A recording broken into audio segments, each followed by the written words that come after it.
Hello and welcome to Talking with Famous People. My name is host Eric, and I'm here with famous person Barry, spelled with an E, whose name is actually Tom. And we're talking abstractions. He said, give him an idea to play with, basically. I said, all right, truth.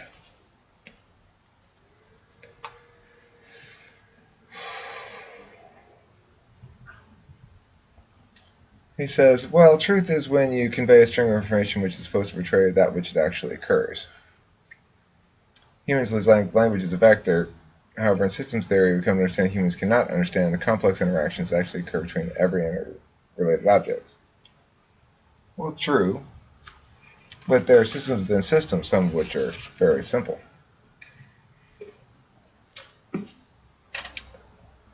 There are closed systems, for example.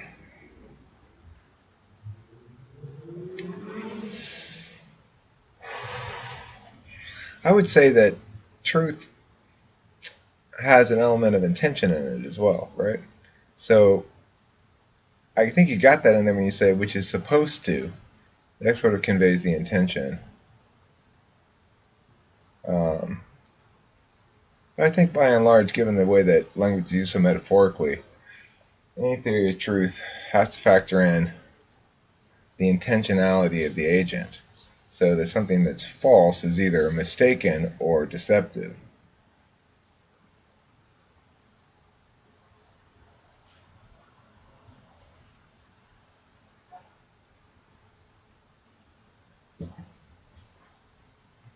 We can assume what will happen, and so does truth.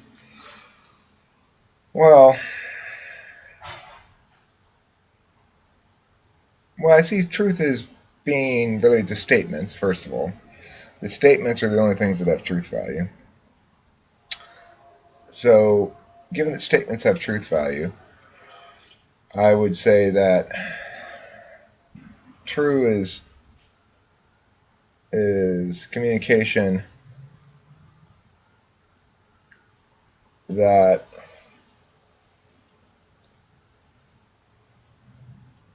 it's a complicated issue, right? Because there's different frameworks into which we talk about truth. But we know statements have truth values, they're either true or false. Okay, well, definition of truth is a statement when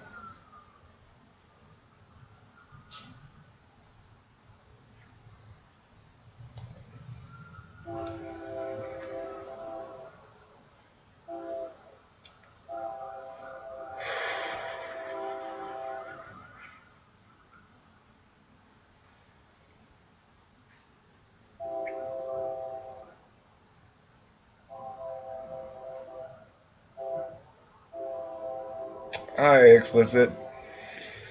Well, Barry, I'm thinking about that. It certainly is difficult to discuss something that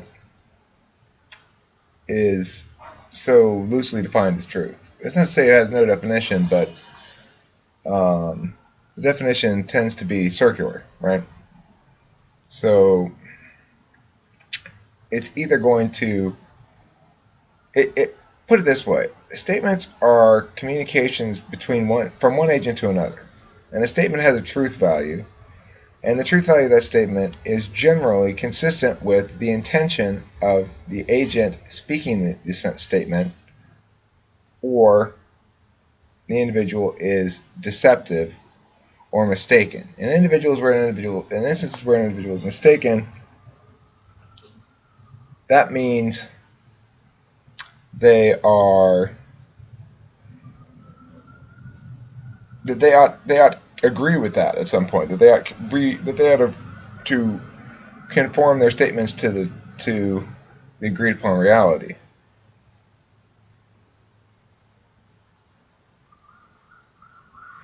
But see, truth isn't a statement. Statements have a truth value.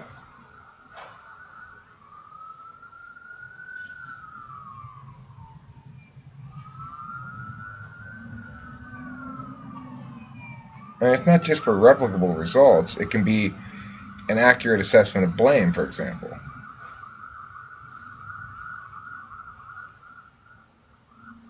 Okay. The information contained can be used to get replicable results.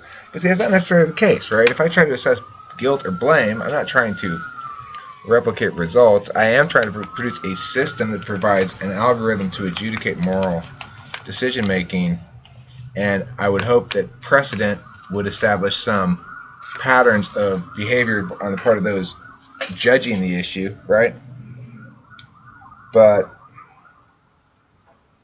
I don't know if the truth of it is determinant on its ability to produce replicable results. Although I really like where you're going with all this thinking here. I'm just sort of brainstorming along with you, I suppose. And if anybody else is in the room would like to chime in on this notion of truth, and well, I don't think there's truth in the physical world except insofar as this kind of truth. That object fits inside this object. There's that kind of physical truth. But beyond that, I don't believe in the truth bearer, truth carrier model, which says words are the carrier of ideas about the world, and we check the world to see if those words are true. Because that's not really the case. Most of what we say is metaphorical.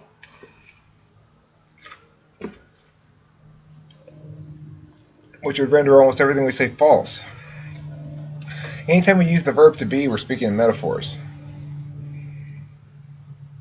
So, to my mind, it's got to relate to intentionality. I mean, we want to reduce statements into an environment in which there's no agent saying it and no agent receiving it, and evaluate its truth value independent of the agents. But I don't think that's a real world situation.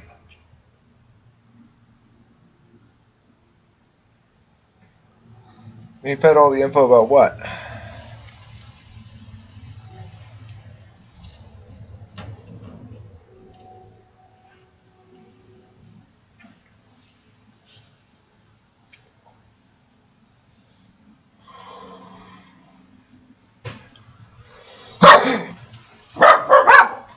Being fed all the info about the grand system assumes that there is a single grand system that we're all part of, which is probably the case. But it's also possible that we're each independently rendering our own reality concurrently.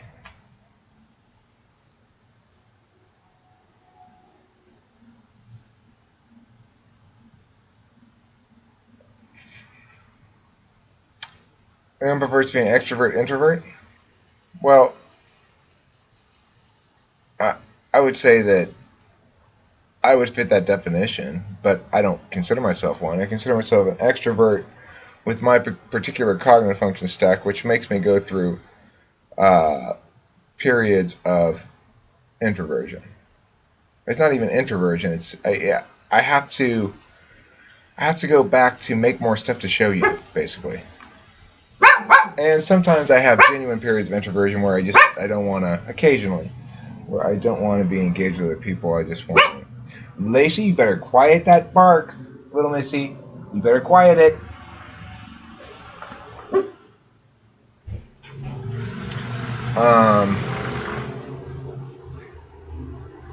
There are some times when I get genuinely introverted where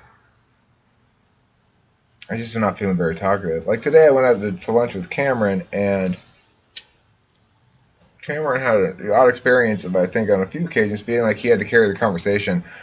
I wasn't very talkative. I was thinking about some stuff that was like kind of stressful a little bit or something. Okay, yeah, see you, Tom. Ambiverts. Do you think you are one, Claudia? If you're an ENTP, that would make sense that you would think you're one. Because ENTPs are referred to often as the most introverted extrovert.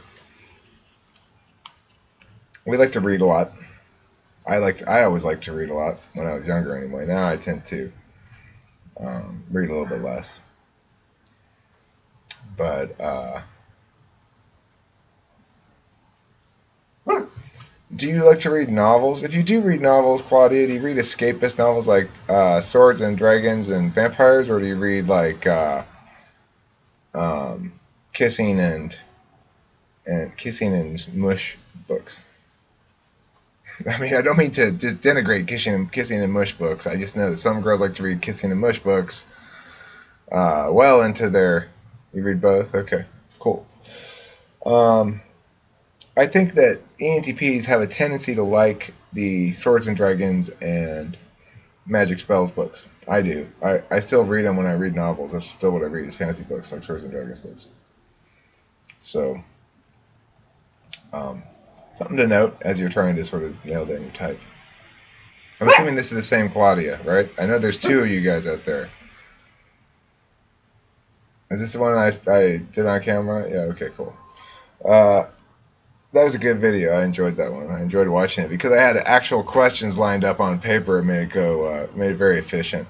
Unfortunately, I didn't really give you enough space to talk in that video. It's always a problem trying to manage that for me. So, you know. Well, this video is still going on, though.